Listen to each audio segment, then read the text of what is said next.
Hello student, स्वागत है आपका हमारे यूट्यूब चैनल अभी रॉय पीसीएम क्लासेस में। स्टूडेंट आज फिर नई वीडियो के साथ आज जो हम पढ़ने वाले हैं फिजिक्स यानी कि 9th और 11th, इन दोनों के लिए हम जो फिजिक्स आज जो लेके चल रहे हैं टॉपिक, वो इन दोनों के लिए क्या है, बहुत ज्यादा इंपॉर्टेंट है। आप चाहे किसी भी बोर्ड से सही, ठीक है नहीं, आपके लिए बहुत ज्यादा इंपॉर्टेंट है ये, यानी कि 9th क्लास वालों के लिए भी है और 11th क्लास वालों के लिए भी है, ठीक है नहीं। और जो जेई और नीट वगैरह में है उनके लिए भी बहुत ज्यादा इंपॉर्टेंट है, ठीक है। यानी कि ये जो टॉपिक है यानी कि गति के समीकरण से संबंधित है कि कैसे इसका निगमन किया जाता है ग्राफिक विधि से, यानी ग्राफिकल मेथड से हम किस प्रकार से इनका निगमन करेंगे, यानी कि जो गति के 3 समीकरण होते हैं उनका हम निगमन किस प्रकार से करेंगे, आज उसको हम यहाँ पर वीडियो में देखने वाले हैं। बहुत ही सिंपल तरीका से आपको क्लियर हो जाएगा, कहीं पर आपको दिक्कत नहीं आएगी, ठीक है। बहुत ही आसान शब्दों में मैं आपको बताऊंगा, ठीक है। बहुत सिंपल तरीका से आपको समझ में आएगा। स्टूडेंट केवल आपको करना क्या है, आपको वीडियो को एंड तक देखना है, तभी आपको क्या होगा, समझ में आएगा, अन्यथा आपको समझ में नहीं आएगा। तो इसलिए वीडियो को पूरा देखिए, ठीक है स्टूडेंट। और स्टूडेंट मैंने कई टॉपिक बनाए हैं, बीमा से संबंधित बनाए हैं, उनको नहीं देखा जाकर उनको भी देख लीजिए ताकि आपको वो भी क्लियर हो जाए। तो आज की इस वीडियो में हम देखेंगे कि यानी गति के समीकरण जो निगमन किया जाता है वो किस प्रकार से किया जाता है, ठीक है। तो बने रहिए वीडियो के अंत तक स्टूडेंट। और स्टूडेंट यदि आप हमारे चैनल पर नए हैं तो चैनल को सब्सक्राइब कर लीजिए, बेल आइकन को प्रेस कर ऑल पे क्लिक कर दीजिए, दिखाने वाले वीडियो की नोटिफिकेशन आपको मिलती रहे। चलते स्टूडेंट वीडियो को स्टार्ट। चलिए स्टूडेंट बात करते हैं गति के समीकरणों का ग्राफिक विधि से निगमन। देखिए इसका 2 प्रकार से होता है। ग्राफिक विधि से तो 9th और 11th दोनों के लिए भी सही है ना, परंतु एक कलन विधि आती है वो 9th वालों के लिए सही नहीं है। कलन विधि से भी इनको भी हम क्या करेंगे, सिद्ध करेंगे। पहले हम ग्राफिक मेथड से देख लेते हैं, ये भी बहुत ज्यादा इंपॉर्टेंट है ग्राफिक विधि से। तो 9th वालों के लिए भी तो है ही है ये, और 11th क्लास वालों के लिए, ये दोनों के लिए सबसे ज्यादा इंपॉर्टेंट है ये फिजिक्स का एक टॉपिक, ठीक है नहीं। तो गति के समीकरणों का हम निगमन यहाँ पे करने वाले हैं ग्राफिक विधि से, ठीक है। तो चलते हैं। तो चलिए स्टूडेंट सबसे पहले आपको पता होना चाहिए कि यानी कि हम किस प्रकार से करेंगे। देखिए हमारे 3 समीकरण होते हैं। कितने समीकरण होते हैं? 3 समीकरण होते हैं। पहला समीकरण अगर मैं बात करूं तो पहला समीकरण आपका जो होता है वो होता है v बराबर होता है u प्लस ए टी, एक पहला ये समीकरण होता है, ठीक है। दूसरे समीकरण की अगर मैं बात करूं तो होता है विस्थापन संबंधित होता है, वो होता है U T plus half A T square, ठीक है, ये होता है। तीसरे समीकरण की अगर मैं बात करूं तो वो होता है वी स्क्वायर बराबर यू स्क्वायर प्लस 2as, ये होता है, ठीक है। ये 3 समीकरण आपके हैं और इन तीनों समीकरणों का हम निगमन करने वाले हैं। इन तीनों समीकरणों का क्या करेंगे भैया, निगमन करेंगे, ठीक है नहीं। क्या करने वाले हैं, डेरिवेशन कह सकते हैं, डेरिवेशन करने वाले हैं, ठीक है नहीं। डेरिवेशन हम यहाँ पर करेंगे, निगमन करेंगे कि कहां से ये फॉर्मूला आए हैं, ठीक है नहीं। तो चलिए सबसे पहले आपको समझना होगा, एक बात और आपको समझना है, इस जो आपको दिखाई दे रहा है ना, इसमें क्या क्या चीज है। देखिए इसमें आपका 3-4 चीज है। आपका v आपको दिखाई दे रहा है v, तो ये आपका जो होता है स्टूडेंट, ये होता है अंतिम वेग। अंतिम वेग होता है, आपको पता होना चाहिए। और आपका जो u होता है वो प्रारंभिक वेग होता है, प्रारंभिक वेग होता है, ठीक है नहीं। और आपका यहाँ पर s जो होता है वो विस्थापन होता है, विस्थापन यानी दूरी वगैरह, ठीक है ना। और आपका जो t जो है वो होता है स्टूडेंट समय होता है। और a यहां पर आपको दिखाई दे रहा है वो त्वरण है, आपका क्या है, त्वरण, ठीक है। ये 3-4 चीज आपको यहाँ पर दिखाई दे रही हैं। इन चीजों के माध्यम से हम क्या करेंगे, इसको सॉल्व करने वाले हैं। पहले आपको देखिए यहाँ पर लिखा है ग्राफिक विधि से, तो आपको ग्राफ आना चाहिए, ग्राफ समझ में आना चाहिए। तो ग्राफ सबसे पहले हमें ड्रॉ करते हैं। तो किस प्रकार से किया जाएगा, पहले आप 2 लाइन इस प्रकार से खींचिए, ऐसे एक लाइन ये खींच दी हमने और एक लाइन हमने ये वाली खींच दी, क्लियर। ये 2 लाइन हमने यहाँ पर खींची है, थोड़ा सा देख लेंगे टेढ़ा लाइन ना हो, ठीक है। इस प्रकार से हमने खींच लिया। ये 2 लाइन हमने यहाँ पर खींची हैं। इन 2 लाइनों को आप देखते हैं कि ये वाली जो लाइन होती है स्टूडेंट वो आपको एक्स अक्ष को दिखाती है और ये वाली लाइन जो होती है वो वाई अक्ष को दिखाती है, क्लियर। अब देखिए हम करते क्या हैं, यहाँ पर हम वेग समय ग्राफ लेते हैं। कौन सा ग्राफ लेते हैं, वेग समय ग्राफ। ये जो ग्राफ है आपका वो कौन सा है, वेग समय ग्राफ है। कौन सा है, वेग समय ग्राफ, ठीक है। तो देखिए हमारा सबसे पहले आपको मानना पड़ेगा कि कोई वस्तु जो है वो, कोई वस्तु इस ग्राफ पे हम लेके चलेंगे तो वो बिंदु होता है, कोई वस्तु जिसका प्रारंभिक वेग 0 है, क्या है, सॉरी जिसका प्रारंभिक वेग u है, क्या है u। तो मान लीजिए कोई वस्तु यहाँ पर है और यहाँ पर इसका प्रारंभिक वेग जो है वो u है, क्या है u। अब ये जो है यहां से चल करके गई, अब वस्तु बता रहे हैं यानी कि जो वस्तु है वो आपकी नियत वेग से यानी कि नियत त्वरण से गतिमान है, वो गतिमान है t समय बाद वो क्या जाता है, उसका वेग जो हो जाता है वो हो जाता है स्टूडेंट v हो जाता है।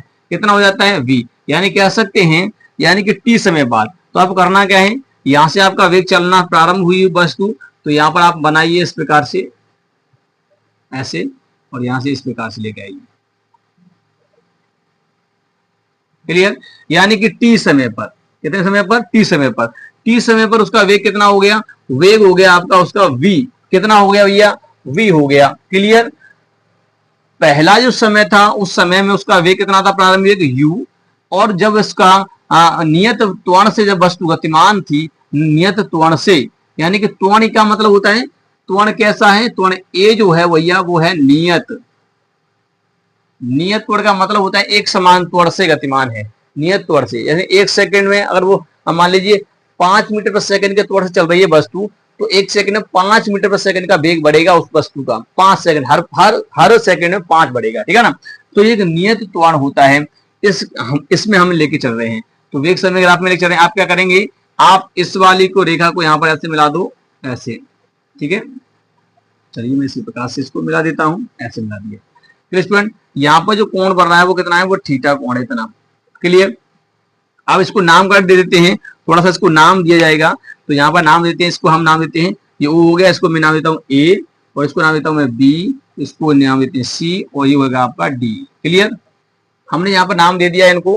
क्लियर स्टूडेंट, अब समझ लीजिए यहाँ से यहाँ तक जो दूरी है ये वाली, यहाँ से यहाँ तक जो है वेग वो यू है, तो ये भी क्या होगा, यहाँ से यहाँ तक, यहाँ से यहाँ तक जो होगा वो भी यू ही होगा। कितना होगा, यू होगा यहाँ से यहाँ तक का, ठीक है नहीं। क्लियर, और यहाँ से अगर बात करेंगे तो यहाँ से लेके यहाँ तक का जो वेग है ये वाला, तो ये आपका v है, ये आपको पता होना चाहिए। क्लियर स्टूडेंट, इतना हो गया।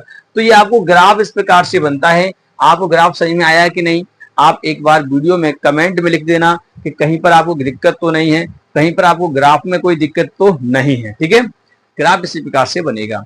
यानी कहना का मतलब ये है, कहने का मतलब ये स्टूडेंट, कोई वस्तु है जिसका प्रारंभिक वेग u है, माना किसी वस्तु का प्रारंभिक u है, ठीक है, वस्तु नियत त्वरण से गतिमान है, नियत त्वरण से गतिमान है, तब वस्तु का t समय बाद वेग v हो जाता है, यानी कि अंतिम वेग है ये, ठीक है ना, ये अंतिम वेग होता है। मैंने पहले बताया था v जो होता है वो अंतिम वेग, u होता है प्रारंभिक वेग, और s होता है विस्थापन, सब मैंने बता दिया आपको यहाँ पर। क्लियर, इनको हम निगमन करने वाले हैं, इनको मैं निगमन कराने वाला हूं। तो ये ग्राफ विधि है आपकी यहाँ पर।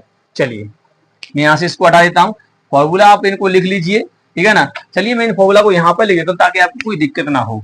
तो यहाँ पर हमने पहला फॉर्मूला हमें कौन सा निकालना है, पहला है v बराबर u प्लस ए टी, ये पहला ये निकालना है।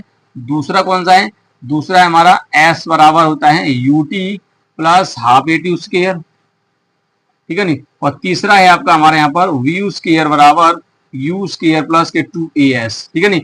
इन तीनों समीकरणों को हम यहाँ पर हल करेंगे, ठीक है नहीं। इनको तीनों समीकरणों का निगमन यहाँ पर करने वाले हैं, ठीक है। चलिए तो मैं इसको यहाँ से हटा देता हूँ क्योंकि यहाँ पर थोड़ा सा अब हम कैलकुलेशन करेंगे। तो चलिए स्टूडेंट, सबसे पहले हम बात करेंगे पहले समीकरण की। तो पहले आप इसमें थोड़ा सा हिंदी लिखेंगे, अब तीनों के लिए वही लिखना, वो ग्राफ तो सेम यही बनेगा तीनों के लिए। तो आप इसमें लिखेंगे, मैं जो बोल रहा हूँ उसको लिख दीजिए।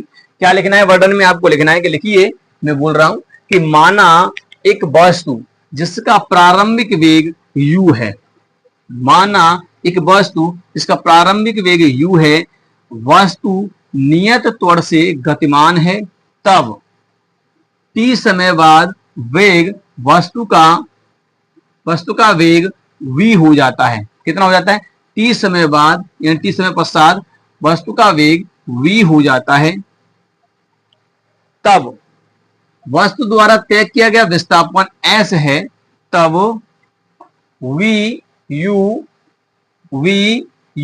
s में संबंध स्थापित करने पर, तब v u s में संबंध स्थापित करने पर, इस प्रकार से आपको लिख देना है और कुछ नहीं लिखना है। चलिए अब हम बात करते हैं पहला समीकरण की। तो प्रथम हम समीकरण की बात करेंगे, प्रथम समीकरण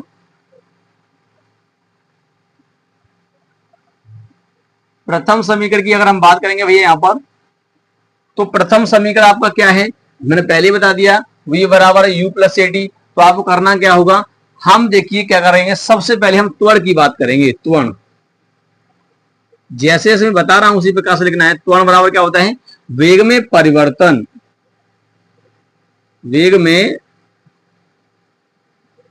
परिवर्तन वटे समय अंतराल, समय अंतराल। तो त्वरण बराबर ये होता है, त्वरण को हम ए से दिखाते हैं। अब वेग में परिवर्तन कितना हो रहा है, तो यानी कि पहले प्रारंभिक वेग कितना था u, फिर उसका वेग कितना हो गया v हो गया। तो कहने का मतलब ये कि v अंत कितना v माइनस का u, कितना समय लगा, जी पहले समय जीरो था, फिर उसके बाद t समय, तो यानी कि t माइनस का जीरो है ना। तो यहां हो जाएगा a बराबर v माइनस का u वट्टे में t, क्रॉस गुणा करेंगे तो at बराबर हो जाएगा v माइनस का u। हमें केवल u को इधर लेके आना है, तो आपका ये हो जाएगा v बराबर u प्लस एटी। क्लियर। और यही आपका क्या होता है, फॉर्मूला होता है जो हमने बताया था कि पहला गति का समीकरण होता है। क्या होता है, यही गति का प्रथम समीकरण है। Clear student. तो उम्मीद करते हैं पहला समीकरण आपको क्लियर हो गया होगा। बस इतना ही करना है और उससे ज्यादा कुछ नहीं करना। पहले हम त्वरण की गणना करेंगे इस ग्राफ में। त्वरण की गणना किस प्रकार से करेंगे, यानी कि पहला प्रारंभिक वेग u था और बाद में कितना हुआ v हो गया, तो वेग में परिवर्तन कितना हुआ v माइनस u है। जितना वेग बढ़ गया उसमें से घटा दीजिए, जितना समय आपका हो, पहले जीरो था फिर t समय हो गया, t में से जीरो हटा दी समय, तो समय अंतराल हो जाएगा, समय का अंतर और वेग का अंतर। इस प्रकार से कर देंगे तो ये निकल के आएगा पहला समीकरण हो गया। यहाँ तक कोई दिक्कत हो तो बताइए, यहाँ तक कोई दिक्कत है नहीं, कोई बात नहीं। चलिए अब हम दूसरे समीकरण की बात करेंगे, यानी कि s बराबर ut plus half eighty square, इसकी बात करेंगे। तो चलिए इसको नोट कीजिए, मैं यहाँ से इसको हटा देता हूँ। चलिए स्टूडेंट अब हम बात करते हैं द्वितीय समीकरण की। हम यहाँ पर बात करेंगे गति का द्वितीय समीकरण, यानी कि s बराबर ut plus half eighty square किस प्रकार से सिद्ध करेंगे, निगमन करेंगे, वो हम यहाँ पर देखते हैं। तो चलिए देखिए, सिंपल था, पहले वाले में तौर से निकाल लिया था। इसमें क्या करना पड़ेगा, यहाँ पर एक कंडीशन होती है कि यहाँ पर देखिए क्या होता है कि जो वेग समय ग्राफ है, ये वेग समय ग्राफ ही तो है, समय और वेग के मध्य खींचा गया है। तो वेग समय ग्राफ का जो क्षेत्रफल होता है वो हमें विस्थापन देता है, और हमें विस्थापन निकालना है। तो ये इसका क्षेत्रफल निकालिए। तो इस पूरे एरिया का, यहाँ से यहाँ तक ये बन रहा है, ये वाला एरिया, इस एरिया का नहीं, केवल ये वाला और ये वाला एरिया, ठीक है ना, इसका अगर क्षेत्रफल निकाल देंगे तो आपको विस्थापन हो जाएगा। तो हम जानते हैं क्या क्या जानते हैं कि वेग समय ग्राफ, जो वेग समय ग्राफ होता है, वेग समय ग्राफ, वेग समय ग्राफ का क्षेत्रफल किसके बराबर होता है, विस्थापन के बराबर होता है, विस्थापन। ठीक है। तो सिंपली हम इसको लिख सकते हैं क्या कि s बराबर वेग समय ग्राफ का विस्थापन, यानी वेग समय ग्राफ कौन सा, देखिए इसे दो आकृति में तोड़ देंगे, एक तो आयताकार आकृति ये वाली है ना, और एक त्रिभुजाकार आकृति। तो दोनों का क्षेत्रफल यहां पर लिया जाएगा। तो आयत का क्षेत्रफल, आयत क्या है हमारा, ए सी डी ओ का क्षेत्रफल, ठीक है नहीं, प्लस त्रिभुज का क्षेत्रफल, त्रिभुज आपको कौन सा है, ए सी बी का क्षेत्रफल। क्लियर। तो यहां पर कितना हो जाएगा, तो S बराबर ये आपका हो जाएगा, आयत का क्षेत्रफल निकालोगे तो लंबाई गुणे चौड़ाई, लंबाई ये हो गई ओडी, चौड़ाई हो गई ओ ए। तो लंबाई ओडी गुणे चौड़ाई ओ ए, ठीक है नहीं, ये हो जाएगा प्लस त्रिभुज क्षेत्रफल क्या होता है, हाफ आधार गुणे ऊंचाई। तो आधार आपको कितना है, ए सी, तो ये हो जाएगा ए सी है ना, गुणे में इनटू आपका ऊंचाई कितना है, सी बी, तो ये हो जाएगा सी और बी। क्लियर। तो चलिए, अच्छा यहाँ सी बी का अगर आपको मान चाहिए, सी बी का मान तो कैसे निकालेंगे, यहां से लेके यहां तक v है, ये वाला v, और यहां से लेके यहां तक u है। तो हमें इतनी दूरी चाहिए ऊपर वाली, तो इसमें से ये वाली दूरी माइनस कर देंगे तो आपका ये दूरी निकल के आएगा, v माइनस का u, ये निकल आएगा, ठीक है ना। तो यहां पर आपको रख देंगे। तो अब चलिए आए करते हैं, तो s बराबर कितना हो जाएगा, ओ डी का मान कितना है, ओ और डी ये दूरी कितनी है टी, तो यहाँ पर टी है ये टी इंटू ओ ए कितना है, ओ ए है आपका यू प्रारंभिक वेग यू, ठीक है नी, प्लस हाफ हाफ ए सी कितना है, ए और सी सेम दूरियां हैं ये, तो टी लिया जाएगा यहाँ पर टी इंटू सी डी कितना है, अभी मैंने निकाला है आपका v माइनस का u, क्लियर, इतना हो गया। तो अब यहाँ पर कितना हो गया, ये s बराबर हो गया U T plus half T और v माइनस का u, इतना हो गया। अब देखिए हमें करना क्या है, इसको हम समीकरण मान लेंगे फर्स्ट, है ना। अब देखिए करना क्या है, आपको क्या करना है कि अब गति के समीकरण पहले से, गति का समीकरण आपका क्या है, वो है गति का समीकरण, यहां लिखेंगे गति के प्रथम समीकरण से, प्रथम समीकरण से, तो गति का प्रथम समीकरण है आपका v बराबर u प्लस ए टी। अगर यहां से मैं अगर निकालूं ए टी का मान निकालूंगा तो v माइनस का u बराबर ए टी आएगा। अब इसका मान मैं उठा कर रख दूंगा समीकरण फर्स्ट में। अब हम करेंगे समीकरण फर्स्ट में मान रखने पर, मान रखने पर, तो जब मान रखेंगे इसमें उठा के रखिए तो कितना हो जाएगा, s बराबर हो जाएगा U T plus half, half हो जाएगा you you v minus you की जगह पर, v माइनस यू के पर ए टी रखोगे तो यहाँ पर t पहले से था और यहाँ ए टी और रख दिया जाएगा, तो कितना हो जाएगा, s बराबर हो जाएगा U T plus half A T square. तो ये आपका यहाँ पर समीकरण निकल के आता है, गति का आपका द्वितीय समीकरण होता है स्टूडेंट। तो आपको गति का द्वितीय समीकरण निकल के आता है। तो इसी प्रकार से आपको निकालना है, ये गति का द्वितीय समीकरण आपका होता है स्टूडेंट। क्लियर तरीका से आपको समझ में आ रहा होगा, दिख भी रहा होगा, ठीक है। थोड़ा सा नहीं दिख रहा होगा तो यहाँ प्रकाश आ रहा है, केवल आपका लिखा गया है एस बराबर U T plus half A T, उसकी लिखा हुआ है, ठीक है। नहीं, हमने गति का प्रथम समीकरण का जो मान वहां से हमने लिया था, प्रथम समीकरण वो हमने पहले निकाल लिया था, तो उसमें से हमने क्या किया, इस u को इधर लेके आए तो ए टी बचा, तो ए टी बराबर ये हो गया v माइनस यू। अब देखिए यहाँ पे देखिए समीकरण फर्स्ट में, तो समीकरण फर्स्ट में मान रखने पर तो v माइनस यू की जगह पे मैं रख दिया ए टी, तो ए टी रख देंगे यहाँ पर, तो ए टी, तो टी का टी से साथ गुणा हो जाएगा, तो ए टी उसके हो जाएगा, इस प्रकार से हो गया, ठीक है। ये आपका द्वितीय समीकरण हो गया। चलिए अब तृतीय समीकरण की हम बात करते हैं। कुछ नहीं करना है, सेम इसी प्रकार से होगा, बट थोड़ा सा इसमें अंतर होगा।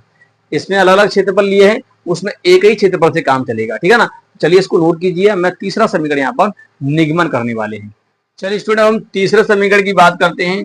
तीसरे समीकरण क्या क्या करना है, जैसे हमने पहले दूसरे समीकरण में देखा कि यानी कि हमारा क्षेत्रफल निकाला था इसका, तो हम क्षेत्रफल फिर से निकालेंगे, परंतु हम यहाँ पर क्या निकालेंगे, आपको जो आकृति दिखाई दे रही है ये वाली, ये कैसी आकृति है, ये आपका एक चतुर्भुज बन रहा है, ठीक है ना। तो ये कैसा चतुर्भुज है, समलंब चतुर्भुज है, समलंब चतुर्भुज। तो यहाँ पर आपको करना क्या होगा, विस्थापन ही निकालना है, परंतु समलंब चतुर्भुज का लगाना है, समलंब, समलंब चतुर्भुज, चतुर्भुज का क्षेत्रफल, क्षेत्रफल, समलंब चतुर्भुज का क्षेत्रफल आपको निकालना है, ठीक है नहीं। यानी कि ये वेग समय के आपका क्षेत्रफल निकाल रहे हैं, तो इसका क्षेत्रफल निकालेंगे, वो विस्थापन देता है, परंतु हम समलंब चतुर्भुज से निकालेंगे, ठीक है। तो यहाँ पर कितना हो जाएगा, एस बराबर समलंब चतुर्भुज का क्षेत्रफल क्या होता है पता है, 1/2 समांतर भुजाओं का योग, समांतर भुजाओं का योग गुणे बीच की दूरी, बीच की दूरी, बीच की दूरी मतलब समांतर भुजाओं के बीच की दूरी, ठीक है ना, इस प्रकार से।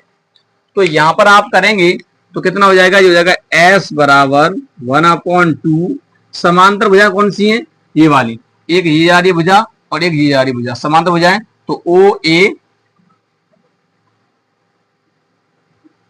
ए प्लस डी बी,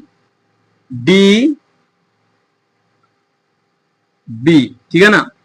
बीच की दूरी यानी इन दोनों के, या तो ये ले लीजिए या ये वाले लीजिए, तो मैं लेता हूं ओ डी, तो यहां पे मैं लेता हूं ओ और डी, लगाइए इसमें, एस वाला कितना हो जाएगा 1/2 ओ ए कितना है, ओ ए आपका दिया है यू प्रारंभिक वेग प्लस डी वी आपका यहां से लेकर यहां तक का वी वेग दिया है तो वी, ठीक है, और बीच की दूरी ओ डी यहां से यहां तक टी, तो ये हो जाएगा टी।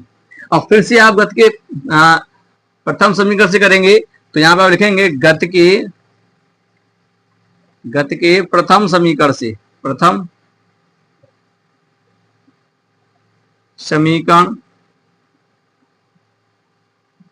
से गति का प्रथम समीकरण क्या है आपका v बराबर u प्लस ए टी। तो आप यहां पे क्या करेंगे v माइनस इसको इधर लेके आएंगे तो u हो जाएगा बराबर ए टी, हमें t निकालना सिंपल, तो t बराबर कितना हो जाएगा v माइनस का u बट्टे में हो जाएगा केवल a, ठीक है ना, ये हो जाएगा। अब ये वाला मान उठा करके आपको रखना है, कहां रखना है, यहां पर रख दीजिए t की जगह पर। अब क्या हो जाएगा आपका, अब जब मान रख दोगे तो हो जाएगा यहाँ पर, ये हो जाएगा s बराबर 1/2 और यहाँ पर हो जाएगा v प्लस के u और कोष्टक में यहाँ पर v माइनस का u और बट्टे में यहाँ पर इसमें a, ठीक है ना। इस a को इसके बट्टे में ले आएंगे तो यहाँ पर हो जाएगा s बराबर 1/2 a और एक बार आपको पता होना चाहिए v जो होता है, ये फॉर्मूला आपको पता होना चाहिए, ये वाला फॉर्मूला जो होता है यानी a माइनस बी एक कोष्टक में a प्लस बी एक कोष्टक में तो होता है, तो इसका गुणा करते हैं तो a square minus b square आता है, ये फॉर्मूला होता है। ऐसे यहाँ पर है v प्लस यू और एक है v माइनस यू, तो जो हो जाएगा v स्क्वायर माइनस के u स्क्वायर, ठीक है ना, इस प्रकार से हो जाएगा। अब इस 2a का गुणा इसके साथ कर दीजिए तो कितना हो जाएगा, ये हो जाएगा 2as बराबर v स्क्वायर माइनस के u स्क्वायर, u स्क्वायर को इधर ले आइए तो कितना हो जाएगा v स्क्वायर बराबर हो जाएगा यहाँ पर u स्क्वायर प्लस के 2as, और यही तो होता है गति का तृतीय समीकरण होता है। क्लियर स्टूडेंट, इस प्रकार से निकालते हैं, ठीक है स्टूडेंट। तो ये तीसरा समीकरण आपका होता है, इस प्रकार से निकाला जाता है।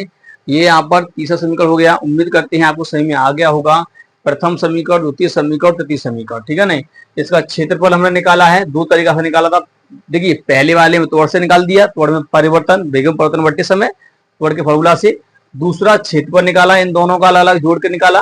तीसरे में समलंब चतुर्भुज से सहायता से हमने ये निकाला है, ठीक है नहीं, और इस प्रकार से आपके निकल के आते हैं। तो स्टूडेंट ये हैं आपके ग्राफिकल मेथड से निगमन करना, यानी कि गति के समीकरणों का निगमन हमने किया, यहाँ पर बहुत ही सिंपल तरीका से देख लिया। अब इसके बाद हम देखेंगे कलन विधि से किस प्रकार से करते हैं, वो हम देखेंगे। ये 9th और 11th वालों के लिए बहुत ज्यादा इंपॉर्टेंट है। ग्राफिकल मेथड से किस प्रकार से निगमन किया जाता है वो मैंने आपको बता दिया है।